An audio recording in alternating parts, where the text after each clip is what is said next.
Greetings, fellow gamers. Here's Civilized Half-Orc. Welcome to my Let's Play Shadowrun Dragonfall Director's Cut, Part 4. We just spoke to a drug dealer named Zack Flash. That's a crazy name, really. Not a very common name. It's a street name or something, I don't know. A gang name, maybe. And here we have a little girl who's addicted to something, I'm not sure.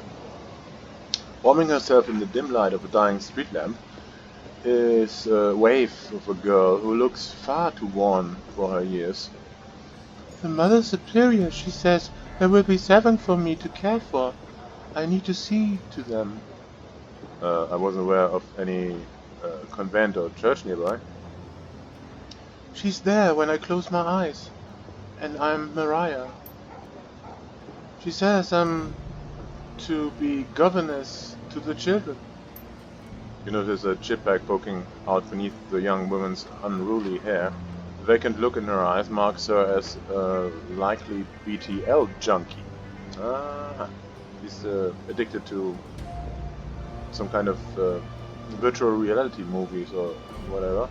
I'm not really into that Shadowrun background.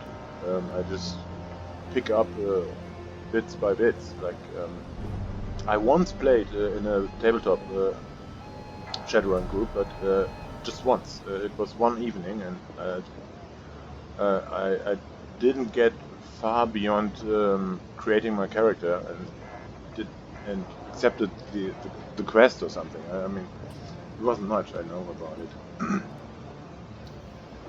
it. This story sounds familiar. Captain Von Trapp is very well known and respected. The poor dear lost his wife and the children their mother. A child should not be without a mother, and a mother should not be without a child. Have you seen the captain? Look, do you know Monica? Monica? Is she one of the sisters at the Abbey? No, wait, Monica. A flicker of recognition flies through the haze in the young woman's eyes. Yes, Monica. She's good to me, brings me food to eat and tea to drink. Something happened to her. Despite the woman's persistent delirium, she seems to glean meaning from your tone. She died? While working at a job, yeah. The girl grips her head with the claw-like hands tugging at her hair, as if she might pull her brain out through her skull. I don't like this, but I can't switch it off. The girl's frail body shudders and her eyes grow large, but she does not sob. Instead, she smiles a sad smile, which looks to have been worn all too often. She will go to heaven, she told me. It's a place for good people, stillborn babies and childhood pets. And she was a good person. The girl then begins to mumble to herself while fingering the hair that covers the jag in her head. I'm going to step away now. Yes, good. I need to rejoin the children. Okay. Whatever that means. Here's a statue. The statue of Freiheit or something. A bizarre monument tower before you. At the top of the pedestal, the form of an angel stands, its outstretched wing looming over the small park, but the material is strange and uneven, giving the statue a cold, Frankenstein-esque appearance. It appears that the artist has welded this monument together from various metal scraps and pieces of junk. As you approach, a small, grimy monitor at the base of the statue flickers dimly to life. The grainy face of a smug young orc appears on screen. Hello there, I'm Herbert Künzel, the creator of this monument. What would you like to know? Okay, press 1 key. Statue name. I'm sorry.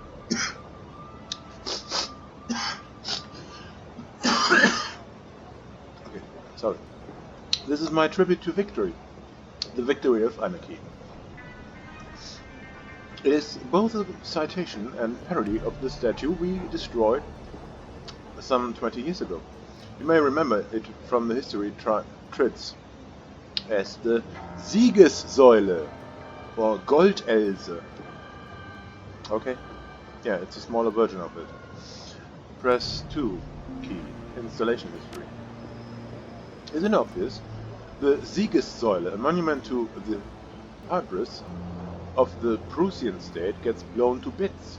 So someone takes a lot of bits and builds a monument to the hybris of anarchy. I mean, what more is there to say about the artist? I am the visionary Herbert Künzel from the Lindwürmer. You might know me from... Okay, well, there isn't much I'm known for yet, but I intend to change that. All art is born from misery, after all. That's not true. Step away from the statue. The phone rings. Yeah, phone rings. Phone rings. It's an old obsolete phone booth. It's ringing. Phone booth. In 2060. Honestly, pick up the receiver. Monotone pitch adjusted voice begins speaking almost immediately. The Shadowrun contact for the Keats is no more. Slick Flimsy is listed as a follow-up contact. This is our only secured line to the Keats. Please listen to the following instructions carefully if you are a supporter of our cause. Continue listening. We have phone booths in strategic locations throughout the city. Within each of one, you may find a request posted for specific information. If you can obtain a copy of this information, return here and submit it via the port below the receiver. We will verify the authenticity of the information remotely and post an undoctored copy of it onto the Matrix ourselves.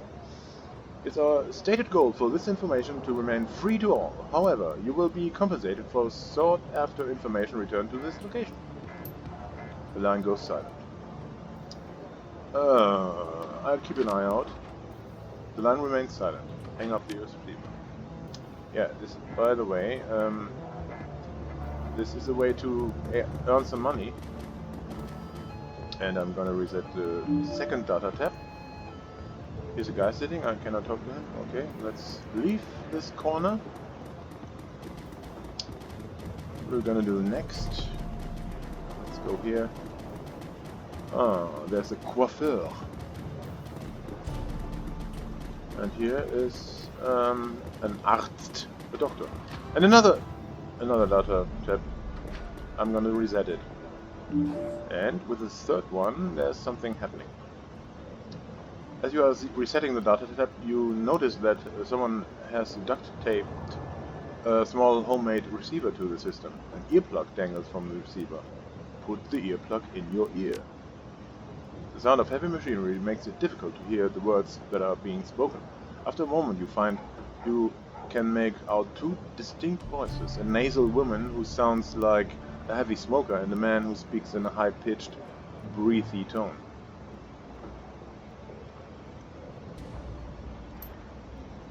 Just heard Monica, need to verify. Good for us. Continue listening. It sounds like a conveyor belt starting adds to the noise of machinery, and you can't make out anything else until it comes to a stop a minute later. Think our next steps. Wait, isn't ready to make a movement yet. To be patient. See who steps up. Could be some more. Continue listening. More conveyor belt starts up. All you can hear is the sound of machinery. Continue listening. Some sort of motorized vehicle starts up, drowning out everything else. Continue listening. A bell rings loudly again and again. It sounds like a telephone. You hear the sound of a door slamming shut and the noise of machinery suddenly muffled. There's a rattle of plastic and the ringing stops. A nasal woman's voice can be heard again in a sing-song tone. Guten Tag. How may I help you? Her tone changes, becomes more businesslike. I heard. Yes, he knows. I told him it wasn't time to make a move yet. What do you think I am, an idiot? Becomes The council needs to meet again. Silence. I know getting everyone in the same room is challenging. Getting them to agree on a course of action is going to be even more challenging. From my perspective, the Coins Bazaar was only stable because of her. If she really is out of the way, well, we'll see, won't we? Silence. Yeah, I know. What can I say? Things go slow in the flux sometimes. You hear the sound of a door opening again, and the cacophony of machinery fills the line. You can't make out anything more. Walk away. Alright. Surveillance, huh?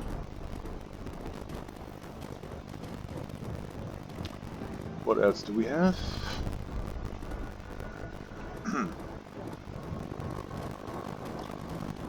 A troll and an orc. Let's talk to the troll named Lane. Oh, he looks like a wreck. Before you stand the troll, though it is a stretch to say he is standing at all, his grey mass is barely held up tight by two vintage prosthetic legs along with a crutch under one arm. His body clicks and hums with every shift of his weight. Despite these disabilities, his eyes are sharp and calculating. I know you. Haven't been here long. New to the Kreuzbazaar then. But Monica had some fresh meat in her stable. There's something you should know about Monica. Something happened to her on the run. Yeah, I'm afraid so. There have already been whispers. I had a feeling besides. Monica almost always comes around after a run to check on everybody. She's long overdue, and now here you are in her place. So she's either severely wounded or outright dead. Which is it? We lost her. The grizzled troll nods grimly. Cerberus in his prosthetics complains as he lets loose a heavy sigh. Now that is a shame. She was a hell of a runner, that one. And a good friend. I'm Slick Flimsy, by the way. Good to meet you, Slick Flimsy. Name's Alexei Lane. That a name I should know? No, I suppose not. Just the way I like it. How live you be? And other donations for the soup kitchen.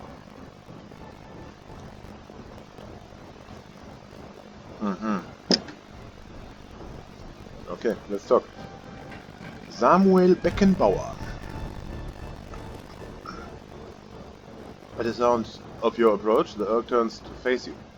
He wears a severe expression, but there is kindness in his eyes. Good Tag, Elf. Can I help you with something? I couldn't help overhearing your conversation. I take it you run a charity of some sort? He nods. Yes, it isn't much, but we do what we can. Such as? Give me specifics. He clears his throat and begins to count off his fingers. In the past several years I have established a shelter where the dispossessed can sleep, a soup kitchen to feed the hungry, and a library for those people of Kreuzbazaar to better themselves. It isn't much, I admit, but it's a start. A good start.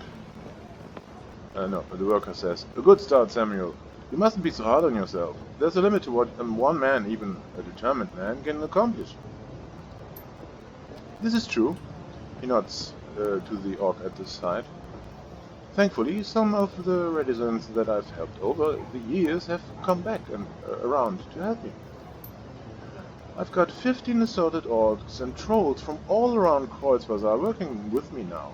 They help me man the soup line, stock the library shelves, and do all the hundreds of other little things that a community organization needs done every day. These extraordinary individuals are living proof that what we do here has value. They are my inspiration to continue forward. She beams as a compliment. From her body language, it's clear that she idolizes Beckenbauer. Ooh, infatuation. Now, do you have any more questions? If not, I will bid you good day. I don't wish to sound self-important or rude, but there are many pressing matters that demand my time. Wait a minute. 15 assorted orcs and trolls. Does that mean that other races aren't welcome within your organization? That's taking a rather narrow view of what we do. Yes, it is true that my assistants are all members of the goblinoid races. It is also true that before they accepted my help, they were thieves, gangers, and deadbeats. This is not because they were bad people. This is because those of us with goblinoid traits are feared, mistreated, and denied gainful employment by a society that hates us. I hire only goblinoids because mainstream human society has created a need for me to hire only goblinoids. The orcs and trolls of this Kreuzbazaar deserve a workplace where they will be treated with dignity and respect. All that being said, our services are available to all. We wouldn't turn a desperate person away, regardless of that person's meta type. Even humans, the most privileged of all races, are welcome at our door. Isn't that what's most important? Huh. No, you are a racist. I'm sorry, no.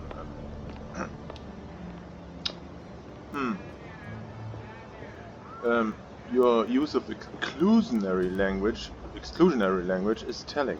Even humans are allowed. Please, my friend. He shakes his head. Don't make this into something it isn't. Who the hell are you to question Samuel? What have you done for the Kreuzbazaar? What have you done for the Kreuzbazaar?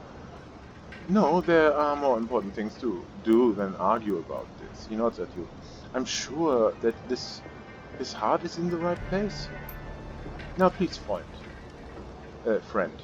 There are many tasks that demand my attention. Is there something more that you need, or shall I bid you farewell? I'd like to talk about your organization. Yes, of course. Please go on. Are you accepting donations? Yes, of course. We're actually desperate for them. Truth to be told, people seem more intent on taking care of themselves than they are in providing for less fortune. Of course, these concepts are not unrelated. As poverty rates increase, so does the crime rate. Assisting the needy increases the quality of life for all. In any event, our shelter has some basic needs that desperately need to be filled. The walls of the shelter are not insulated, and new blankets would go a long way toward keeping our guests healthy and comfortable. Ideally, we'd like to purchase some space heaters as well. With 250 yuan, we could make the purchase. Whatever you could spare would be most appreciated. Maybe later. I fucking need the money.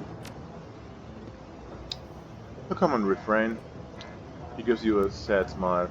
I appreciate the thought all the same. No question, I'm just passing by. Maybe later. But definitely later, I will give him money. I mean, it can be beneficial even. I'm not sure how, but...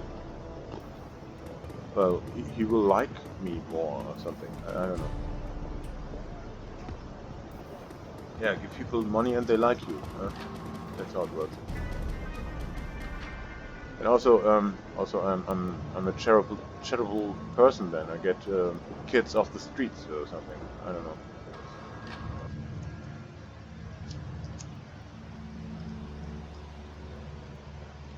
Now back to burakgazi.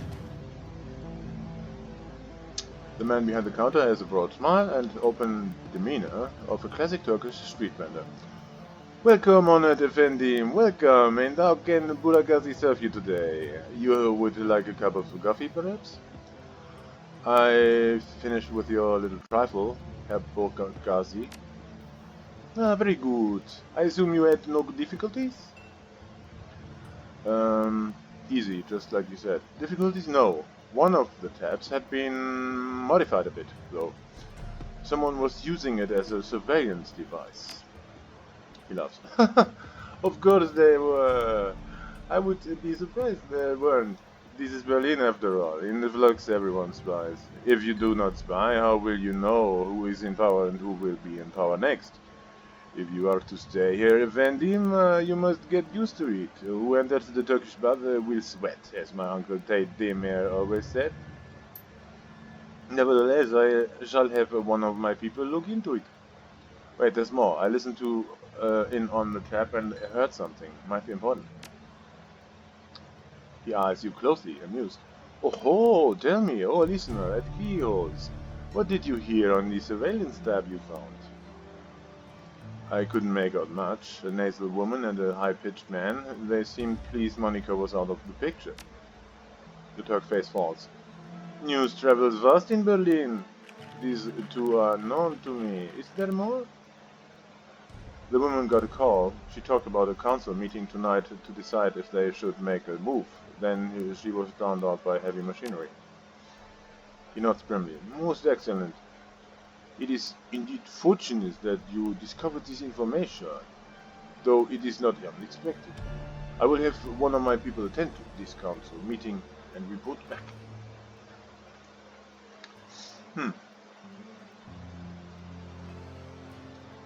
I'm very interested in this, so let me know what happens. With that out of the way, let us return to pressing business. He barks a stream of rapid-fire Turkish, and the gum-chewing young woman comes hurrying up to the counter. The menu for Hamza, uncle. Kami hands you a folded piece of paper. Inside a memory stick. Please extend my congratulations to him. The death of Fräulein Schäfer must have hit him hard. Burakgazi gives Kami a small nod and she hurries out of the room. When she's gone, he returns his attention to you. Please express my condolences as well. I only just heard the news. Monica was an important part of this community. Few know how important. The memory stick Kami just handed you should contain all the information required from our chef in the field. Should you require my service in the future, you know where to find me. Until then, good day. Alright. We're done here. Yay, Dante, follow me. I have to check out my stats. And I think I have to have one more point in willpower in order to do something special. So I have to finish another quest before I can do that. I know the game already. I played it once or twice before. I didn't play it through yet, but I had made different attempts before, and so I know some things that were gonna happen.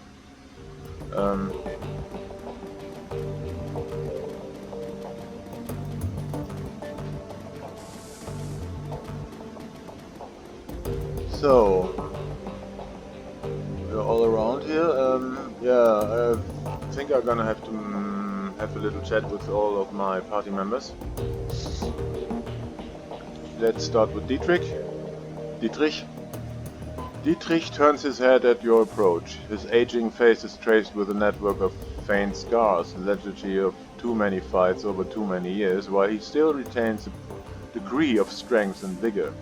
It's obvious that the shaman you see today is a shadow of his former self. Dietrich, all of this, there is still an aura of power surrounding the man. He raises his bottle, offering it to you. Sieg Frimsey, welcome. You've got a bottle of schnapps that needs sharing, and we've got a fallen comrade to drink to. Yeah, don't think twice. Take the bottle to Monica. Prost. The liquor in the bottle is crystal clear, and as you raise it, you catch an intoxicating whiff of cloves and caramel. It tastes of sweet corn and walnuts, with a lingering aftertaste of buttery toffee. You swallow a swig, then return the bottle to Dietrich's outstretched hand. He takes a long pull on the bottle, then locks eyes with you.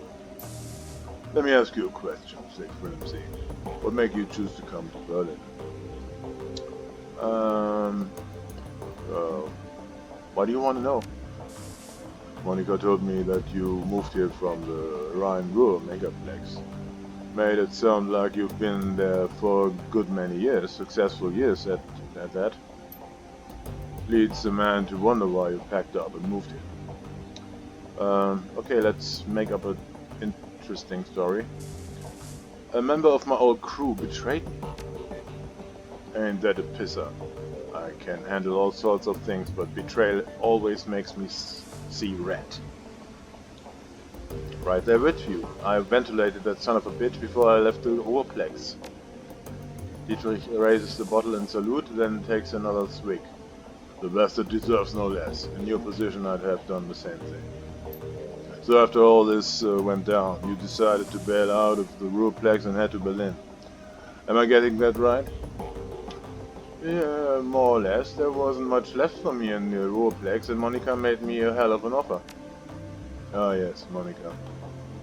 Dietrich raises his bottle again, then closes his eyes and takes a long drink. After the moment has passed, he returns his attention to you. It all comes back to our girl, doesn't it? So let me ask you, just what was your relationship with Monica anyway? I know that you two knew each other other way back, but she was pretty coy about these things. Are you always that inquisitive? Yeah, I suppose. My life's an open book, so I guess I just sort of figured that everyone else's will be too. So how's about it? Wanna fill me in? We were friends. Right there with you, and privileged to say so. She was one of the best women I've ever known. Anyway, I've taken enough of your time, and the bottle is always almost empty. Thanks for taking the time to talk. For what it's worth, I'm happy you're here with us. Dietrich takes a final pull on the bottle, then tips it forward, pouring the rest on the ground. Rest in peace, Monica. We'll miss you, girl. Okay. Another save. I'm gonna talk to Iga, which will be difficult. Iga glares at you, and you can taste the bile in her stare. She clearly still blames you for Monica's death. Something I can do for you, fearless leader? You're wrong about me, Iga. I intend to prove that to you. She stares at you for a moment, then looks away. Best of luck with that, Slick Flimsy. Now please, leave me alone. Okay, I step away. That's pointless. I'm gonna have a chit-chat with Glory. Glory's beautiful. In a wave-fish sort of way. Her features are almost elfish in their delicacy. But there's something cold about her that you find slightly unsettling. What's more unsettling then is her chrome. Glory is rocking a heavy loadout of cyberware from head to toe. She looks to be composed more of plastic and metal than she is of skin and bone. In the shadows, individuals such as this are anything but uncommon, but Glory's cyberware is first generation, all of it. Bulky, invasive, practically museum pieces. This chrome was obsolete well before she was born. Slick Flimsy. Glory shifts her gaze to you, but her expression is as cool and placid as always. Can I help you? Spellcasting Conjuring. Use Astro Perception to read Glory's aura. Without shifting your attention away from Glory, you allow your consciousness to partly slip into the astral plane. As your third eye opens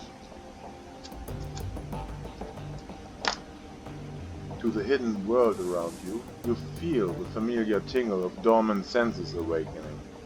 The room that you're standing in slowly shifts to match its true nature, a lifeless expanse of gravy, ugly and cold. Your own body, however, explodes into a swirling chaos of scintillating color. As the astroplane shimmers into view, you focus on Glory. You can still see her with your corporal vision, her delicate frame, the bulky cyberware that breaks her silhouette, the faraway look in her eyes, but laid over the top of her physical body there's a slight shimmer, her aura, damaged, though it may be. The chrome that Glory is sporting has really done a number on her. Whatever she may have been before she went under the knife, her aura is now reminiscent of the room she's standing in, a cold, dead thing mockingly sculptured into a facsimile of life. Somewhere within that mutilated aura, a shred of humanity awaits, but finding it isn't going to be easy. Suddenly Glory's body language changes. The look on her face is somewhere between suspicion and alarm. I got something in my teeth? You're staring. With an aura this shredded by cyberware and surgery, it's going to take a minute to gather any useful information.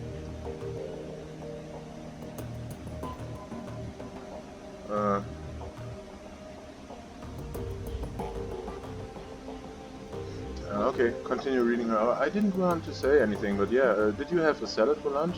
I can't be sure, but it looks like kale. You're playing with me. I don't like to be played with.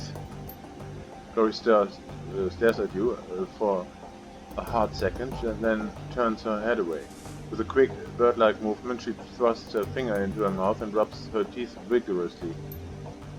Did I get it? As Glory speaks, you continue to focus, sifting through the void left by her vintage chrome to find the tatters of her original essence. Finally, you catch a glimpse of color, a flash of her true self, and behind it, something else. In a reflexive panic, your third eye slams shut. The hidden world of the astral plane disappears from view, but an after image of what you saw remains, twisting in your mind. Glory is, or was, magically active. The shred of her essence that fitted past your vision left you sure of it. What's more, you'd wager that she had real power once, terrifying power of a sort that you can only guess at. All of this was surprising, but it was what you saw behind her aura that chilled you to the core. There was something connected to Glory's essence, a metaphysical tether stitched into the fabric of her soul. It reminded you of a leash. You can't say for sure what was holding the other end, but whatever it was enormous and ancient and cruel, and you can't shake the feeling that as you looked into it, it stared back at you. Trembling, you find yourself back in the mundane world. Glory is still staring at you, her neutral expression ever so slightly tinged with annoyance. Small talk? Hey Glory, how are you holding up? Don't worry about me, I'm solid. You sure? You look like you're a million miles away. I'll be with you when it counts. Right now it doesn't. We need to talk about what I saw in your aura. I knew that this would happen. Look, my aura is my own business and none of yours, understand? Look, I know that you're protective of your past, I can respect that, but something terrible is happening to you and I can help you, if you let me. It isn't happening. Glory's lips curl into a sneer. It happened a long time ago and I fixed it. What you saw was nothing compared to how it used to be. And you shouldn't have been looking in the first place. She pauses for a moment and the hard expression on her face softens. Look, I understand that you're trying to help me and I appreciate it. I do. But I'm not ready to talk about this yet. Maybe when we know one another a little better, okay? Until then, just give me my space. Alright. Let's talk to Amsel and continue with our main quest line. Slick Flimsy. Amsel peers at you apprehensively. His eyes are bloodshot, his expression grim. Did you get the information about Green Winters? Yes, I spoke to Al too. He gave me this memory stick. Let us see what his agent has to say.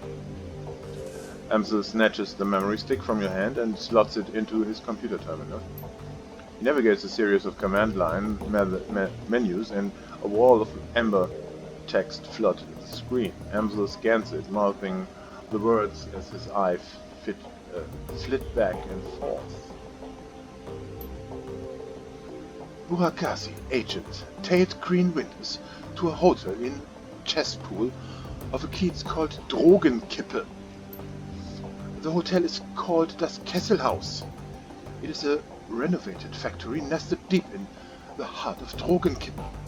It appears that Winters is holed up there. Recently, there was some connection between two gangs over control of this neighborhood. Due to the gang violence, the agent refused to follow Winter inside of the hotel, but he confirms that he is still inside. Well, what are we waiting for? Iga slings her rifle over her shoulder with a single spare motion. Gear up, people. We have a hotel to raid. Glory and Dietrich pause. Exchange looks appalled.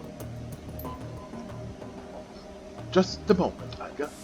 Amsel rises from his chair, drawing himself to full height. Even so, he has to crane his neck to look in the eye. You are an excellent soldier, and nobody questions your competence in the field. Your loyalty to this team is equally commendable. That said, we believe that Slick Flimsy is the right choice to lead the team. There's a long pause before Iga speaks. When she does, her voice comes out dull and flat. What? Don't mistake this decision for reprimand. Monica considered your contributions to the team to be invaluable. Well, we all know that she wasn't comfortable putting a soldier in charge. Iga speaks through clenched teeth. Her words are measured, but her expression is livid. This is unbelievable. You want to put the rookie in charge? Again?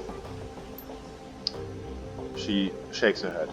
Don't you people learn from your mistakes? Slick Flimsy is not the reason. It's the reason we're still alive, Iga. He kept us together.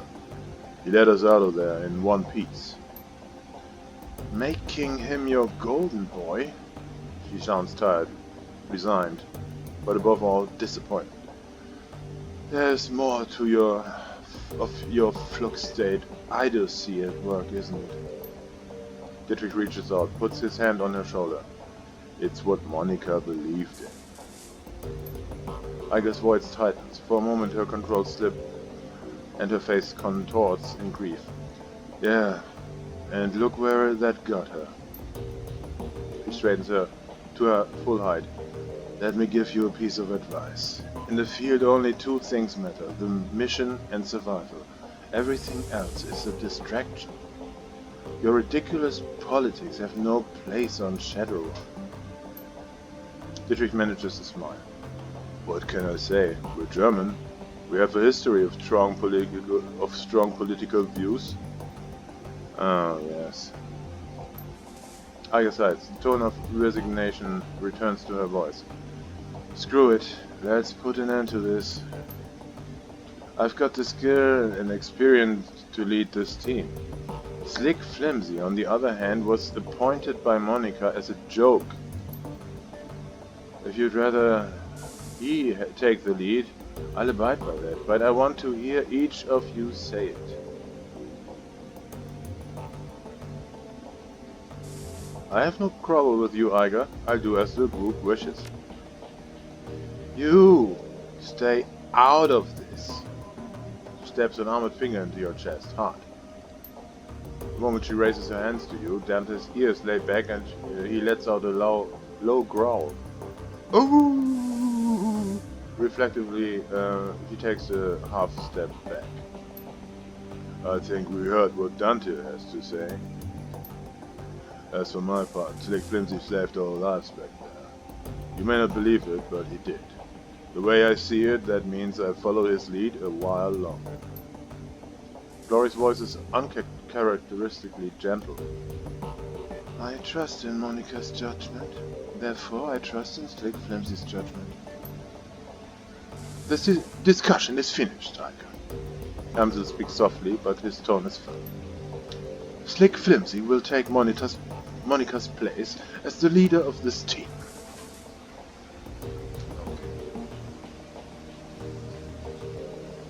I'll do whatever it takes to keep this team and Monica's legacy alive. That includes taking your advice, Iger. Okay.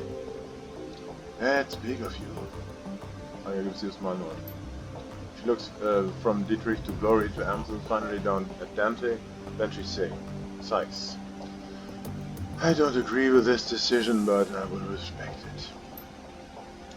She nods again, more decisively this time. Slick Flimsy takes the lead then. Conversation closed. It's time to move on. We need to focus on chasing down Green Winters. Indeed, I have transferred this information that we received from Al2 to the computer terminal in the next room. It used to be Monica's personal workstation, Slick Flimsy. Now it's yours. Monica kept a variety of notes and dossiers on that machine. I would suggest reviewing your notes when you have the time. Amsel turns his attention away from you and back to his computer screen. Good hunting. I will eagerly await your return.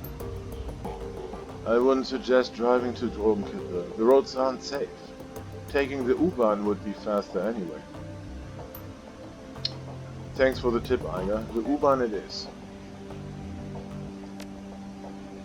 Iger nods, then turns to check her equipment. The rest of the group disperses in turn.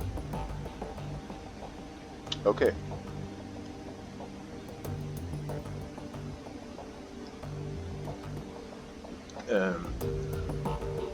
Yeah.